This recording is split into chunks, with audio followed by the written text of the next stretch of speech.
Ο Νικόλας Ιωάννου είναι ένας από τους πιο υποσχόμενους επιχειρηματίες της γενιάς του, καθώς στην ηλικία των 18, φοιτώντας στο Πανεπιστήμιο της Ουάσιγκτον, δημιούργησε το δικό του startup, το οποίο μόλις εξαγοράστηκε από μεγάλη εταιρεία της Νέας Υόρκης. Ο νεαρός επιχειρηματίας μιλάει στον Αλφα για αυτό το ταξίδι. So, well done. Congratulations. I'll start with this. You have just sold your startup to Galileo, which is a medicine company in New York. How does that feel? Could you tell us a little bit more about that? Yeah, it's been a really good journey.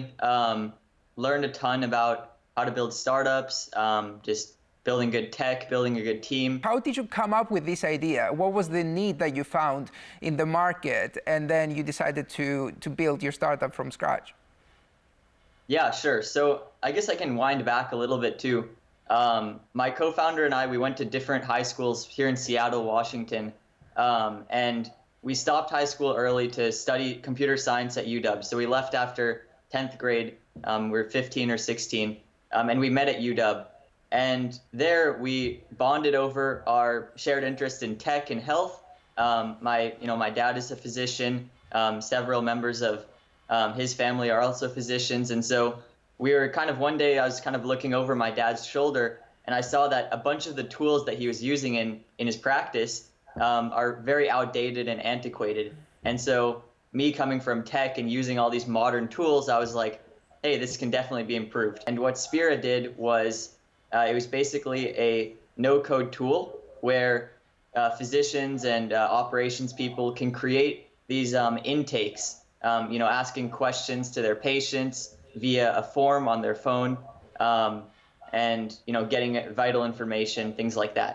Yeah, sure. So essentially, you're saving time and energy that is usually used in a visit to a doctor, when it actually proved to be very efficient, especially in a period of global crisis like COVID.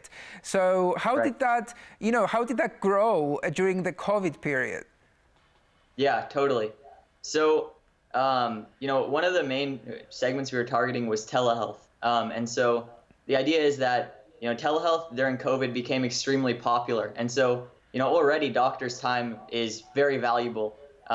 And so you want to make sure that when you're on a call with a doctor, every minute is, being spent doing something productive. And so you don't want the doctor asking the same repetitive questions over and over to every patient if, you can have this automated process beforehand asking the patient, hey, what's your name? What's your weight?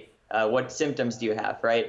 COVID really accelerated the adoption of telehealth, right? So, 2 years ago, not many people were going to, telehealth appointments and seeing doctors via Zoom or whatever. But since COVID, people have really started to like the idea of going to an online call and saving both the doctor and patient time. Do you think that after we come out of this pandemic, hopefully soon, would you say that these new habits that we adopted are going to stay? I think so. I think, it was a little bit tough for people to start using telehealth services, but now once more people have adopted it, it's been one of the fastest growing industries, at least in the US. And so once people have started to use it, they've shown to really enjoy using it and like it. So I think so. There was a part about the CEO of Galileo who said that when they agreed with you guys to purchase the startup, Spira, he didn't pay attention to your age at all, which is amazing. I mean, it's irrelevant at the same time, but it's also a factor that it's interesting. Yeah, no, it was, I think that's something I really respect about Tom.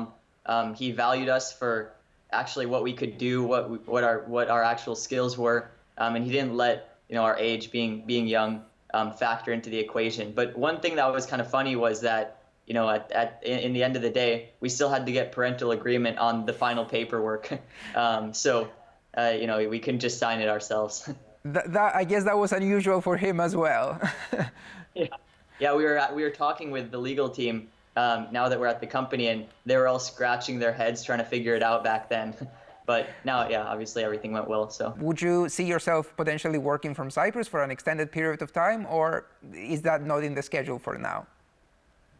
Well, I mean, the thing that COVID has demonstrated is that the advent of remote work is actually feasible.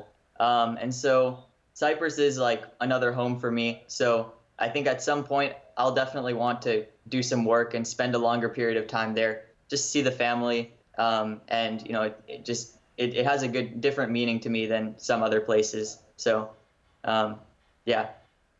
Cool. Final question. Do you have time to see your friends now that you started a new job? Yeah, it's tough. And especially the thing that's nice actually is, you know, they're on the East Coast, which means that I have to get up early and I stop work early. But coming from working at a startup where you're working every day from 8 a.m. to 11 p.m. every single day, it's tough sometimes for me to, you know, have that switch off the work mode, right?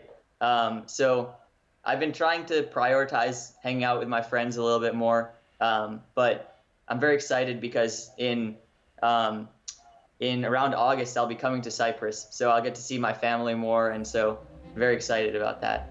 And we'll be more than happy to have you here as well if you have some time in August, although it's totally a holiday time. Thank you so much for your time today. I really appreciate it. For sure.